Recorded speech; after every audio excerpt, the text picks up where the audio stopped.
Josué, capítulo 9. Amém? Quando nós ouvimos e entendemos que Josué com o seu exército venceu a fortaleza de Ai, então há uma continuidade desse processo.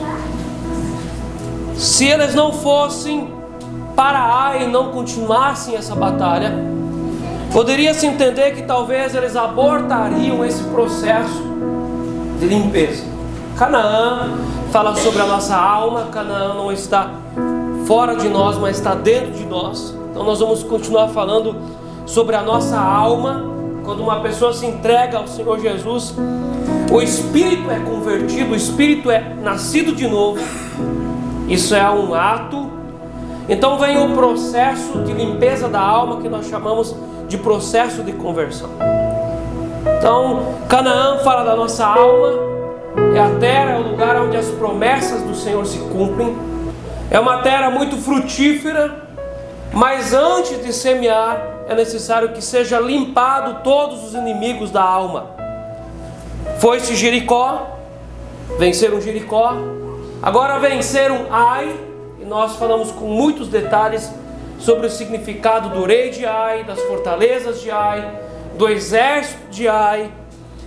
E hoje nós vamos entrar num novo assunto que continua falando da alma de uma pessoa. E o texto começa da seguinte forma, Josué 9: Sucedeu que, ouvindo isto, todos os reis ouviram o quê? As vitórias de Josué, as vitórias da alma, a conquista da alma. Sucedeu que, ouvindo isso, todos os reis que estavam daquém do Jordão, nas montanhas e nas campinas, e em toda a costa do Mar Grande, de frente ao Líbano, os heteus, os amoreus, os cananeus, os ferezeus, os heveus e os jebuseus. 6 nações, 6 cidades, 6 reis. Então, aquele que achava que a alma aqui, Canaã, já estava livre, já estava liberta, ainda há 6 reis que precisam ser mortos, 6 reis que precisam ser colocados por terra, enforcados e sepultados. Esses 6 reis também não estão fora, mas estão dentro de nós. Verso 2: Se ajuntaram eles de comum acordo para pelejar contra Josué e contra Israel. Os moradores de Gibeão, porém, ouvindo o que Josué fizera com Jericó e Ai, usaram de estratagema e foram e se fingiram de embaixadores e levaram sacos velhos sobre os seus jumentos e odres de vinho velhos, rotos e consertados, e nos pés sandálias velhas e remendadas e roupas velhas sobre si. E todo o pão que traziam para o caminho era seco e bolorento. Foram ter com Josué ao arraial, a Gilgal, e lhe disseram, a ele e aos homens de Israel: chegamos de uma terra distante, fazei, pois, agora a aliança conosco. Só lembrando mais um pouco, que Gilgal é o lugar onde foi feita a aliança, foi derramado sangue, foi circuncidado. Gilgal é o lugar onde foi tirado o prepúcio do antigo homem. E exatamente no lugar onde foi feita a aliança, derramado o sangue, tirado o prepúcio, eliminado a carne que impedia a intimidade com Deus, exatamente nesse lugar, os gibeonitas visitaram Josué com uma proposta. Verso 6: Foram ter com Josué ao arraial, a Gilgal, e lhe disseram, a ele e aos homens de Israel: chegamos de uma terra distante, fazei, pois, agora a aliança conosco. No lugar onde o povo de Israel havia feito a aliança com Deus, agora eles recebem uma proposta de fazer aliança com outro povo. Verso 7: E os homens de Israel responderam aos heveus: Porventura habitais no meio de nós? Como, pois, faremos aliança convosco? Então disseram a Josué: somos teus servos. Então lhes respondeu Josué: quem sois vós? Da onde vindes? Responderam-lhe: teus servos vieram de uma terra muito distante, por causa do nome do Senhor. Olha só a espiritualidade. Nós viemos por causa do nome do Senhor teu Deus, porquanto ouvimos a sua fama e tudo quanto fez no Egito, e tudo quanto fez aos 2 reis dos amorreus, que estavam da além do Jordão, Sehon, rei de Esbão, e Og, rei de Bazã, que estavam em Astarote, pelo que nossos anciões e todos os moradores da terra nos disseram: tomai convosco provisão alimentar para o caminho, e ide ao encontro deles, e dizei-lhes: somos vossos servos, fazei, pois, agora aliança conosco. Olha a estratégia. Você viu que eles conheciam tudo sobre Deus e sobre o povo de Deus? E na história deles, verso 12: esse nosso pão tomamos quente das nossas casas no dia em que saímos para vir ter convosco, e ei-lo aqui agora já seco e bolorento. E estes odres eram novos quando os enchemos de vinho, e ei-los aqui já rotos, e estas nossas vestes e essas nossas sandálias já envelheceram por causa de muito longo caminho. Então os israelitas tomaram da provisão e não pediram conselho ao Senhor. Você pode ler essa parte junto comigo? E não pediram conselho ao Senhor. Vamos ler mais alto, eu sei que você consegue. Vamos lá. E não pediram conselho ao Senhor. Josué concedeu-lhes paz e fez com eles aliança, deles conservar a vida, e os príncipes da congregação lhes prestaram juramento. Ao cabo de 3 dias depois de terem feito aliança com eles, ouviram que eram seus vizinhos e que moravam no meio deles. E eu e você, junto com Josué, nós faríamos assim: meu Deus do céu, meu Deus. Eu sei que todos nós aqui já fizemos isso. Uns bem mais e outros pouco menos. Verso 17: pois partindo os filhos de Israel, chegaram às cidades deles ao 3º dia. Suas cidades eram Gibeão, Séfira, Beerute e Quiriate Jearim. Os filhos de Israel não os feriram, porquanto os príncipes da congregação lhes juraram pelo Senhor Deus de Israel, pelo que toda a congregação murmurou contra os príncipes. Então todos os príncipes disseram a toda a congregação: nós lhes juramos pelo Senhor Deus de Israel, por isso não podemos tocar-lhes. Isto, porém, lhes faremos: conservar-lhes a vida, para que não haja grande ira sobre nós, por causa do juramento que já lhes fizemos. Disseram-lhes, pois, os príncipes: vivam, e se tornaram rachadores de lenha e tiradores de água para toda a congregação, como os príncipes lhes haviam dito. Então, como nós vamos estudar, ficar nesse texto algumas aulas, alguns cultos, é importante você saber que eles se tornaram rachadores de lenha e tiradores de água para o trabalho do templo, do tabernáculo. Eles faziam ali os sacrifícios, e isso era quase como um lugar onde se abate muitos animais. Todos os dias tinha muito sacrifício, então eles precisavam carregar muita água e muita madeira para queimar todo aquele sacrifício. Então, por causa da mentira e da manipulação, eles foram colocados perto do altar do Senhor. Verso 22: chamou-os Josué e disse-lhes: por que nos enganastes, dizendo: habitamos muito longe de nós, sendo que viveis em nosso meio? Agora, pois, sois malditos, e dentre vós nunca deixará de haver escravos, rachadores de lenha e tiradores de água para a casa do meu Deus. Então responderam a Josué: é que se anunciou aos teus servos, como certo, que o Senhor teu Deus ordenara a seu servo Moisés, que vos desse toda essa terra e destruísse todos os moradores dela diante de vós. Por isso tememos muito por vossa vida, por causa de vós, e fizemos assim.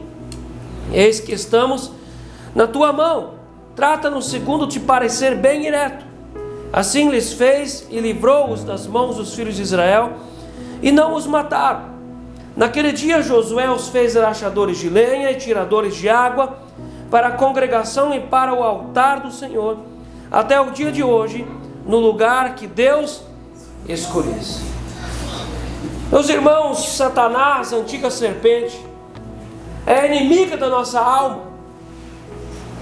O Senhor Jesus nos deixa bem claro em João 10, que Satanás, a antiga serpente, veio para matar, roubar e destruir. A estratégia de Satanás sempre é a mesma: a mentira, a dissimulação, né? Nós temos aqui 3 palavras: manipulação, precipitação e alianças perigosas. Mas nós vamos falar nesse texto muito sobre manipulação.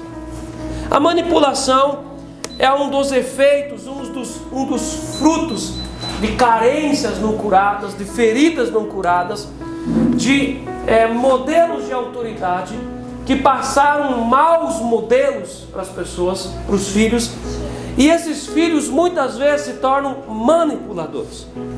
Nós vamos ver no decorrer do nosso estudo, outro inimigo da alma e do interior da alma é a autossabotagem e a manipulação. Nós vamos ver aqui essa questão do pão bolorento, do vinho velho, dos odres velhos, das sandálias velhas, da roupa velha. A alma é um terreno interior que precisa ser conquistado. É uma coisa interessante isso.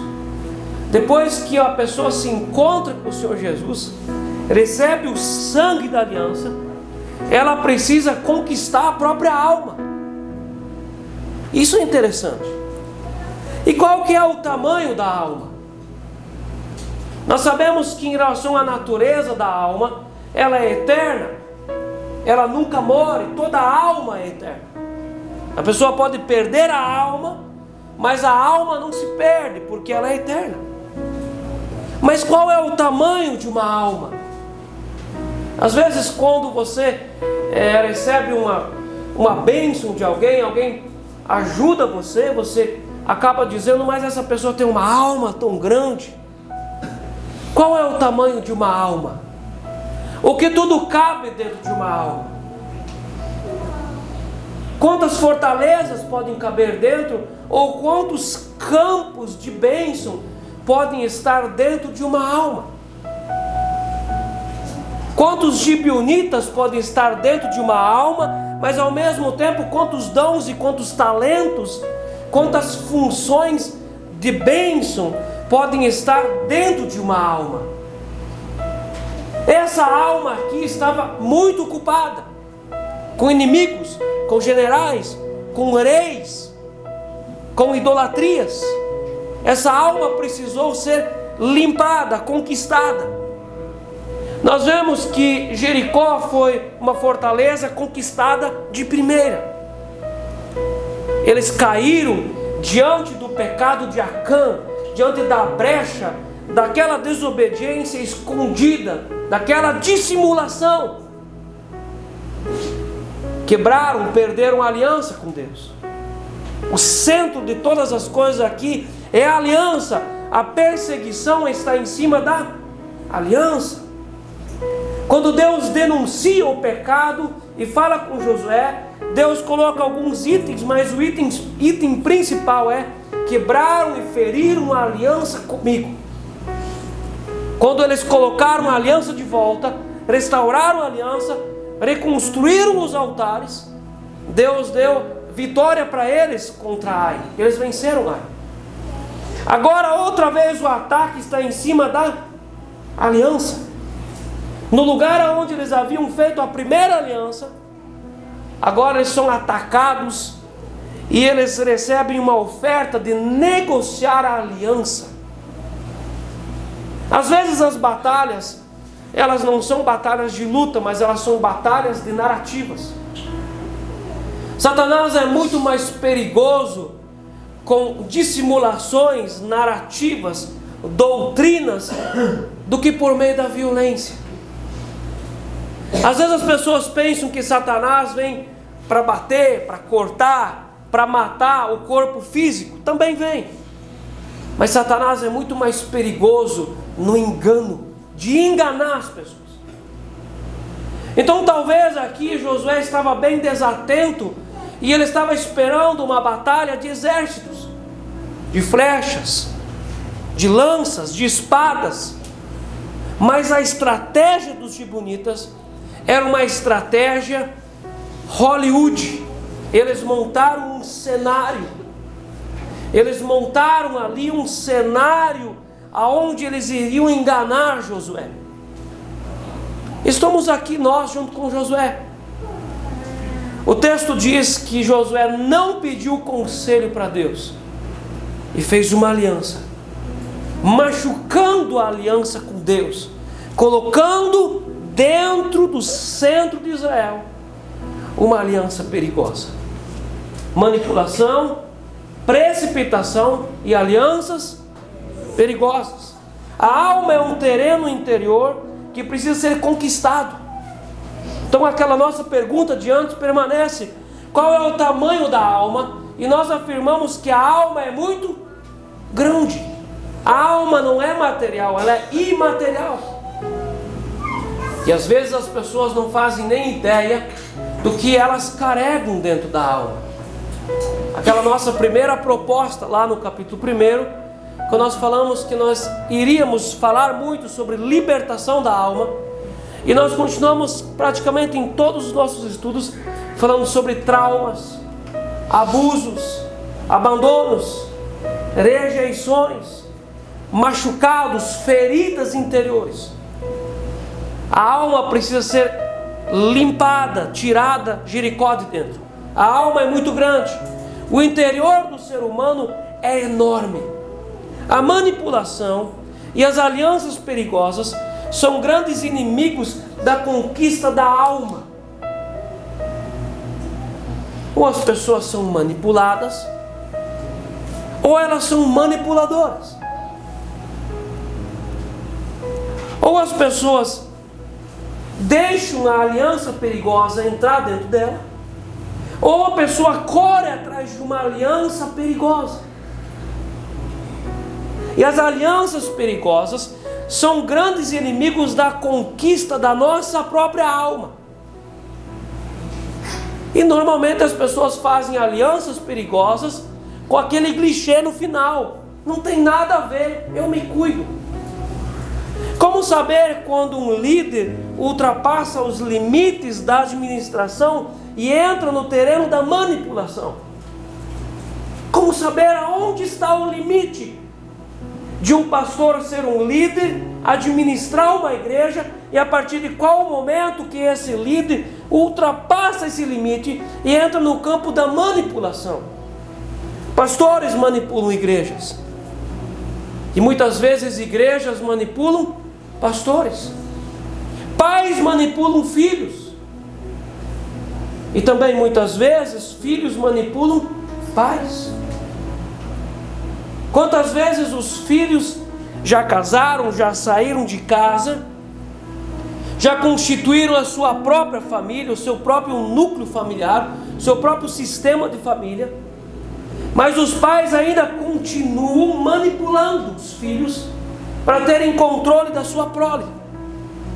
Existem maridos que manipulam as esposas. Existem esposas que manipulam o marido. Manipulação. Existem patrões que manipulam funcionários. Existem funcionários que manipulam o patrão. Autoridades políticas manipulam a população com narrativas de sempre dar alguma coisa.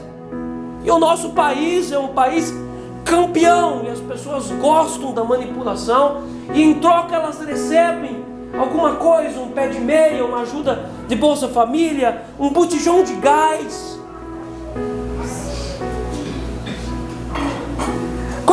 limite entre alguém ser servo, funcionário proativo que produz, um cidadão honesto, ou se tornar às vezes um idiota útil.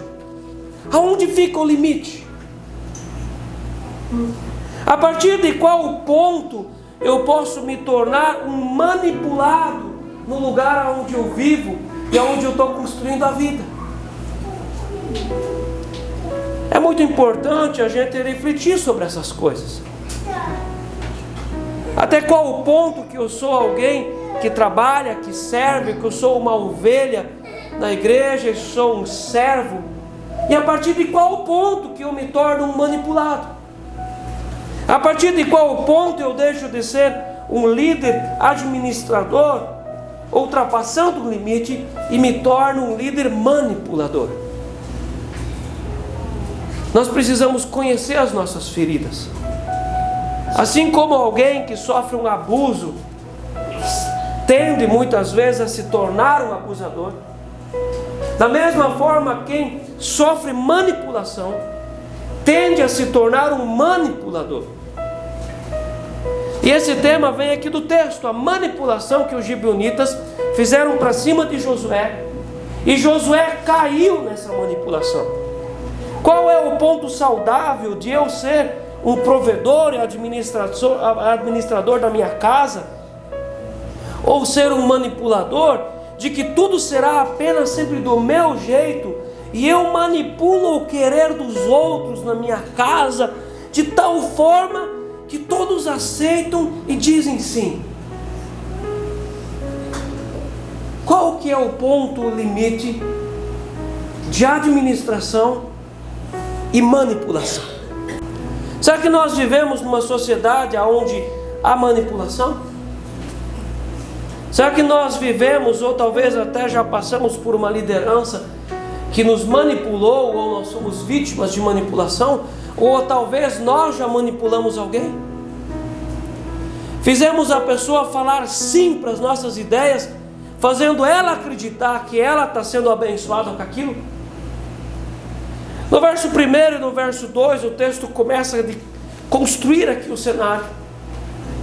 Sucedeu que, ouvindo isso, todos os reis que estavam daquém do Jordão, nas montanhas e nas campinas, em toda a costa do Mar Grande, defronte do Líbano, os heteus, os amoreus, os cananeus, os ferezeus, os heveus e os jebuseus, se juntaram eles de comum acordo para pelejar contra Josué e contra Israel. Então se arma uma batalha aqui.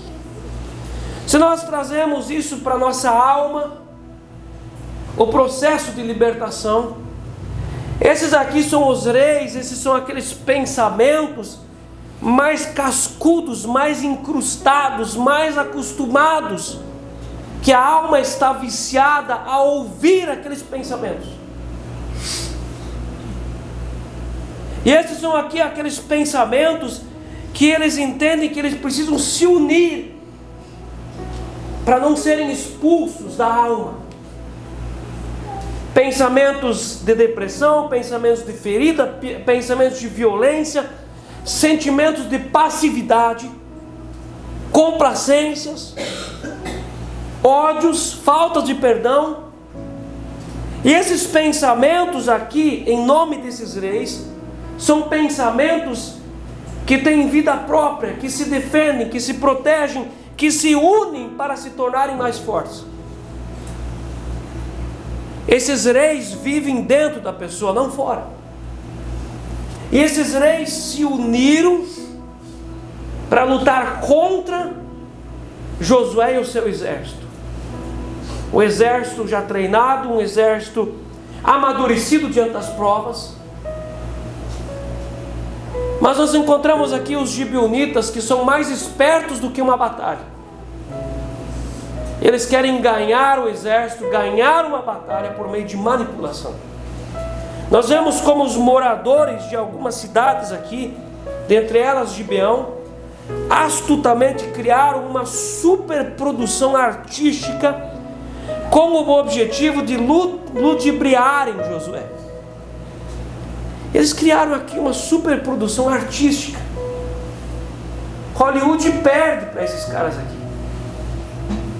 Eles fizeram uma superprodução, encontraram pão velho, encontraram odres velhos, arrumaram vinho velho, arrumaram sandálias velhas, arrumaram roupa velha. A única coisa desse texto que não é velho são os jumentos. Porque Israel andou 40 anos no deserto e as sandálias não apodreceram, a roupa não se desfez. Então eles construíram aqui uma imagem para Josué, quase como se eles tivessem 40 anos caminhando após os milagres de Deus, ouvindo as lutas e as batalhas, e eles chegaram para Josué dizendo: nós queremos conhecer o Deus que você serve. Eles queriam conhecer o Deus que eles serviam? Era mentira. Eles não estavam interessados em Deus. Eles estavam apenas interessados na própria vida. E eles astutamente criaram uma superprodução artística com o objetivo de ludibriarem Josué, fazendo uma aliança que jamais deveria ter sido feita para que fossem preservados. Quantas pessoas nas igrejas vivem às vezes todo o resto de uma vida debaixo de um arrependimento tão profundo, por às vezes terem feito alianças que não deveriam ter feito. Você consegue entender o arrependimento que sobrevirá sobre as pessoas que forem para o inferno, delas terem feito alianças com os ídolos? Meus irmãos, alianças são coisas respeitadas no mundo espiritual. Uma pessoa que faz uma aliança no satanismo, uma pessoa que faz aliança no Olodum, no Candomblé, essas alianças são respeitadas no mundo espiritual. Uma pessoa que faz uma aliança com o sangue de Jesus, essa aliança é respeitada e ela é oficial no mundo espiritual.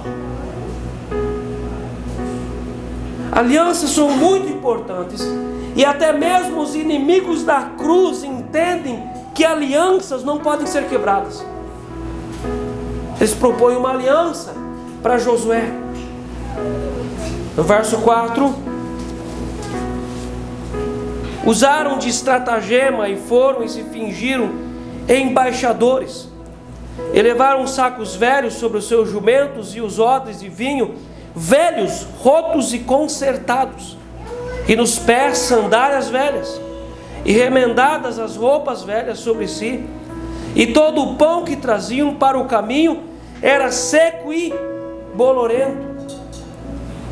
Eles tinham dentro deles motivações de manipulação. Eles manipularam o resultado. Lidar com motivações manipulativas é um dos aspectos mais importantes no padrão de aconselhamento da libertação. O conselheiro vai ter que lidar com essa situação de muitas vezes o aconselhado, aquele que está em processo de libertação, dele manipular aquela situação. E a manipulação sempre vai se construir de uma mesma forma: falar aquilo que o conselheiro quer ouvir para preservar a minha ferida, não tocar no meu pecado e eu me preservar. Todo manipulador reforça dentro de si as colunas da falsidade, os baluartes da mentira. Quando uma pessoa manipula, ela está sendo falsa, ela não está se protegendo. Todo ato de manipulação é um atestado de definhação eminente. Quem manipula, definha.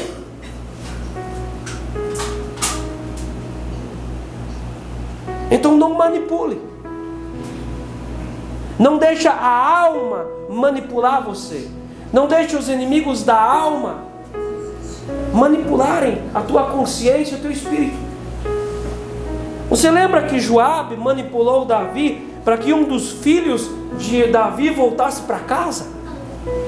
Joabe contratou uma dona lá do interior e construiu uma história, um enredo, uma novela, e diz: olha, você chega diante do rei, e os reis eram juízes, e você conta uma história do teu filho, que um filho matou o outro e fugiu para outro país, e ele precisa voltar, até que o rei dê uma sentença de que o filho pode voltar sem morrer. E quando Davi deu a sua palavra, ele diz: não está Joabe com você? E a gente sabe que essa manipulação de trazer o filho de volta trouxe problemas, porque o filho morreu depois. Nós podemos lembrar de Ananias e Safira, que tentaram manipular Pedro e João, para manipular a respeito espiritual para cima deles, de como eles eram pessoas assim, que tinham vendido a sua propriedade para ofertar para a igreja, para as missões, e eles caíram mortos diante da manipulação. Nós também podemos lembrar do julgamento do Estevão, lá no capítulo 6 e no capítulo 7 de Atos dos Apóstolos, e nós podemos entender que todo aquele julgamento que foi feito para Estevão, a sentença já tinha sido dada. Antes do julgamento acontecer, já tinha sido batido o martelo para matar ele. O julgamento tinha sido manipulado. Onde a manipulação ocorrem muitos reveses e grandes derrotas. Sempre. A manipulação é sempre o pai e a mãe, o patrono da esterilidade, do deserto, da terra seca, da coisa improdutiva. A manipulação parece uma administração para fazer a coisa andar, mas não é administração, é jogar sujo. Numa igreja onde o pastor manipula os resultados e busca daqui, busca dali, faz as pessoas falarem sim e não para os seus interesses, parece que a coisa caminha, parece que é de Deus,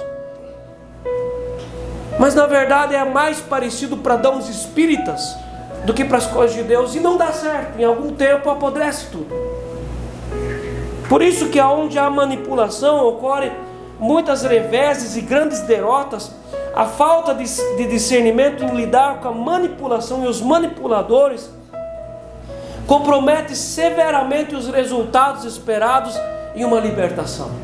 Um ato de libertação, aonde a pessoa que está passando por ato, ela começa a manipular, falar para o conselheiro o que o conselheiro quer ouvir para proteger o seu pecado, abortou-se a missão. Acabou. A manipulação mata tudo. A manipulação é a carência humana, egoisticamente travestida de amor e de cuidados, que reduz a verdade aos seus próprios interesses. 2026 é o ano da Copa do Mundo e também é o ano da política. E nós vamos ver muitas promessas assim, colocando o coração no povo, prometendo comida, prometendo isso, prometendo aquilo, para manipular o estômago e a necessidade da pessoa. Mas por detrás daquilo, todo aquele amor e aqueles cuidados se reduz apenas à verdade dos seus próprios interesses. Nós sabemos que é isso. E ainda nós vivemos num país em que as nossas últimas eleições há um bochicho muito grande entre a população de que talvez as urnas tinham sido manipuladas. Eu não sei, mas a gente ouve, não ouve? Há uma desconfiança tão grande, mas eu não sei. A manipulação é algo doentio e adoecedor. Todos adoecem aonde há manipulação. Todos. Em uma casa que a mulher é manipuladora, o casamento adoece e os filhos se tornam vítimas de uma castração emocional e de desvios de personalidade. Uma casa onde o marido é manipulador, ele manda em tudo, ele força os seus interesses, Há uma castração emocional, uma castração espiritual. Ninguém tem vontade nenhuma. Existe uma diferença muito grande em alguém que fazia uma aliança, que se circuncidava, e alguém que era manipulado e era castrado. A castração, ela tira da pessoa a possibilidade da descendência, enquanto que a aliança, ela dá uma descendência. Aonde existe um manipulador, todos adoecem. Uma igreja onde existe um manipulador, todos adoecem. Numa casa onde há manipulador, todos adoecem. Numa empresa onde há um manipulador, todos adoecem. Uma nação debaixo de um governo manipulador adoece espiritualmente, emocionalmente e financeiramente. A manipulação não é a solução para as coisas. Jezabel manipulava todo o governo através de Acabe, e essa mulher, ela manipulava mesmo. O fim dela, ela foi comida por cães. Jacó e sua mãe manipularam o resultado de uma bênção. Você lembra da história? Eles manipularam o velho Isaac, já cego. Mataram um cabrito, cozinharam um cabrito, vestiram uma pele bonita, criaram um cenário de novela e disseram: olha pai, eu já fiz a caça, preparei para você o cozido, me dá a tua bênção. Funcionou? Quando nós olhamos para a vida do Labão, o tio do Jacó, o Labão manipulou os combinados de casamento para casar sua filha Lia no lugar da filha Raquel. E quem caiu nessa manipulação? O Jacó. E no final, quando Jacó reclamou com o seu sogro, ele disse: olha, você não sabia que nessas terras aqui o costume é a filha mais velha casar a primeira, depois a segunda? Mas a Bíblia diz que a Lia, ela não conseguiria arrumar um casamento porque ela não era uma mulher bonita. Ela era vesga, era baça. A manipulação de Labão para cima de Jacó. A manipulação não funciona. E às vezes nós encontramos essa manipulação das pessoas entre elas mesmas. Esposa manipulando o marido, marido manipulando a esposa, pais manipulando os filhos. É uma perca de liberdade, não é limites. Trapacear, induzir uma resposta favorável ao meu interesse é manipulação. A manipulação não é um inimigo fácil de discernir. O que dá a essa fortaleza uma vantagem enorme numa conversa, num aconselhamento, num processo. Essa fortaleza, ela é diferente das anteriores. Essa fortaleza aqui chamada manipulação, ela é diferente da fortaleza chamada Jericó e da fortaleza chamada Ai. É diferente a estratégia. Os gibeonitas se anteciparam a Josué. Antes que Josué chegasse a eles, eles já vieram a Josué, com o propósito de enganá-lo e vencê-lo, usando para isso o mais importante princípio da nação judaica: a aliança. E no lugar aonde eles tinham feito aliança, Satanás sempre vai atacar você nessa área, na área da aliança com Deus. Nessa área onde você fez uma aliança, quando você se entregou para Jesus e nasceu de novo. Nessa área Satanás vai tentar você. Com manipulação, com estratégia. A nossa cabeça é o campo de ideias e doutrinas aonde Satanás ataca. E cuidado com as precipitações. Se Josué tivesse esperado 3 dias, ele teria caído nessa armadilha? Se Judas houvesse esperado 3 dias para se enforcar, eu acredito que ele não teria se enforcado. Se Acã tivesse esperado talvez 3 semanas para pegar o ouro e a prata, ele teria vivido uma grande história. A precipitação é um dos grandes males na alma humana. E eles usaram de princípios, os princípios morais da nação, para levar os anciões a empenharem uma palavra que não poderia ser quebrada. Eles fizeram um juramento com eles. Estavam ardilosamente vencendo Israel com as suas próprias armas. A aliança, a verdade e a palavra empenhada. Essa manipulação aqui, ela é muito parecida com a manipulação da serpente para cima da Eva no jardim. É uma manipulação em que os pensamentos são jogados até que é negociada uma aliança. E esse é o sinistro poder da manipulação que conspira contra a libertação da alma. Eu quero encerrar esse momento falando um pouquinho aqui da estratégia, do estratagema, no verso 4, no 5 e no 6. E o significado disso aqui, para nós.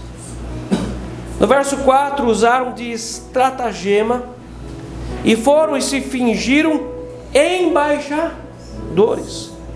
E levaram sacos velhos sobre os seus jumentos e odres de vinho velhos, rotos e consertados. E nos pés, sandálias velhas eremendadas e roupas velhas sobre si. E todo o pão que traziam para o caminho era seco e bolorento. A autossabotagem da alma, que impede a vida abundante, tem exatamente essa estratégia. Vamos imaginar que esses gibeonitas não estão fora, mas estão dentro da pessoa. Eles foram colocados nessa terra. Ou alguém colocou eles lá por meio de um abuso, por meio de ultrapassar um limite. Ou a pessoa mesmo colocou esses gibeonitas dentro dele, dentro da alma, fazendo uma aliança, às vezes sendo induzido. Ou às vezes a pessoa, no período sem Cristo, ela fez essas alianças. E os gibeonitas estão dentro da alma. Agora a pessoa está entendendo que ela precisa vencer isso. Mas esses gibeonitas, eles se levantam todos os dias. A autossabotagem da alma impede essa vida abundante. Primeiro, eles se fingiram de embaixadores. Embaixadores são representantes. Embaixadores aqui representam memórias traumáticas passadas que querem liderar escolhas da pessoa. Querem liderar o humor do dia. Querem liderar uma resposta diante de uma ofensa. E aquele gibeonita está dentro da pessoa.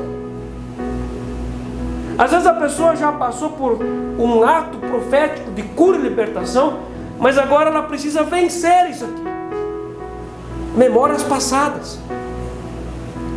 Quando a pessoa volta para sua casa e ela precisa se firmar na aliança que ela fez naquele ato, para manter, para sustentar aquilo. E muitas vezes, muitos dias, esses embaixadores podem aparecer na mente e tentar comandar a vida da pessoa. E eles trouxeram sacos velhos. Sacos velhos são sempre anexados na Bíblia com história, com passado, com bagagem de memória, com bagagem de obras malignas. São sacos velhos, cheios de pó do deserto, pó de uma caminhada, pó de uma experiência. Sacos velhos falam de histórias e memórias antigas que estão dentro da pessoa. Memórias de infância, feridas de infância, toques de infância, traumas de infância. São sacos velhos. Outra coisa que eles trouxeram aqui é vinho velho. Nós talvez já ouvimos muitas vezes aquela história de que quanto mais o vinho descansa, melhor ele fica, mas não nesse caso aqui. Esse vinho balançado aqui, esse vinho que eles pegaram lá há 3 dias atrás e disseram que era um vinho que eles tinham pego quando saíram de casa. Esse vinho aqui não era um vinho bom. Esse vinho aqui fala de vinagre, fala de azedumes sufocantes e perturbadores. Sabe aquela vida azeda, sabe aquela vida complicada, aquela coisa sem graça, aquele mau humor que assalta a pessoa. Esse é o vinho velho. É o vinho que não presta para curar ferida, é o vinho que não presta para alegria, é o vinho que não presta para unção. É vinho velho, é vinho que se descarta. Outra coisa, eles trouxeram com eles odres velhos. O odre era usado para descanso, aquele primeiro descanso do vinho. E o odre velho fala de capacidades derrotadas. Inclusive aqui o texto fala que eram odres velhos que já tinham sido consertados para passar aquela imagem de que era muito antigo. O odre velho fala aqui de capacidades que foram derrotadas, áreas da vida da pessoa que ela tinha talentos, tinha dons, tinha capacidades, mas o odre estourou. E o vinho se vazou embora, a alegria foi embora. Áreas da vida em que não se tem mais satisfação de vida. Odres velhos. O texto também fala de sandálias velhas. Os pés na Bíblia têm um significado de levar notícias de um mensageiro. A Bíblia diz inclusive que conformosos são os pés daqueles, fazendo ênfase a levar uma boa mensagem, a mensagem do Evangelho. Quando o apóstolo Paulo fala sobre sandálias, colocar sandálias nos pés, a proteção da verdade, as sandálias do Evangelho. Sandálias velhas aqui fala de uma velha mensagem, de uma velha forma de vida. Sabe aquela pessoa que tem sempre aquela coisa ultrapassada na cabeça e ela vive de uma forma muito velha, muito ultrapassada? São as sandálias velhas. Pés machucados, pés feridos. Sandálias velhas fala de uma caminhada cansativa, sem prazer de vida. Sandálias velhas. O texto também fala de roupas velhas. Eles pegaram lá, talvez, roupa lá no lixo da casa deles, colocaram sobre os lombos, cingiram os lombos com roupas velhas. A roupa tem uma importância muito grande na mensagem bíblica. Adão e Eva se sentiram nus quando pecaram. As folhas das figueiras que eles mesmos costuraram, não foi o bastante. Essas folhas significam a religiosidade. Deus fez vestes para eles. O texto em Apocalipse, capítulo 22, verso 14, 12, 13 e 14, o verso 14 diz: bem-aventurados são aqueles que lavaram as suas vestes no sangue do Cordeiro. Vestes fala sobre cobertura espiritual. E quando o texto fala aqui de vestes velhas, fala de cobertura contaminada, de uma cobertura incômoda, de uma cobertura que não serve mais. Veste velha. Ninguém com uma cabeça boa tem prazer em vestir vestes velhas. É espírito de mulambo, espírito de sujeira. Eles pegaram vestes velhas, e às vezes essas vestes velhas são coberturas rasgadas, coberturas ultrapassadas, que a pessoa carrega na vida dela, e aquilo é incômodo. Você já sentiu o cheiro de roupa velha? E eles ainda trouxeram com eles pão velho. E esse pão aqui no texto tem duas propriedades. A Bíblia diz que ele era duro e ele era bolorento. Em toda a Bíblia, pão fala sobre vida. Jesus é chamado o pão da vida. Jesus partiu o pão na ceia, mostrando que Ele seria partido na cruz. E Ele mostrando que a igreja seria partido entre as nações. Pão é o trigo da vida, pão fala de alimento, pão fala de nutrição. A palavra de Deus é o pão da vida. Por que eles trouxeram um pão velho? Pão velho é que fala de alimento estragado, comida estragada, seco. Pão velho, seco, fala sobre mastigação difícil, o desprazer enorme na alimentação. Você já comeu pão velho? Você já machucou o céu da boca comendo pão seco? O desprazer da alimentação. E o texto ainda fala que esse pão estava bolorento, falando de uma digestão tóxica, intoxicação. O pão, quando fica bolorento, aquilo é um fermento, e Jesus chamaria isso de o fermento dos fariseus. Doutrina estragada, doutrina tóxica. Isso muitas vezes pode estar na alma de uma pessoa, no casamento, na família, na forma que ela vive.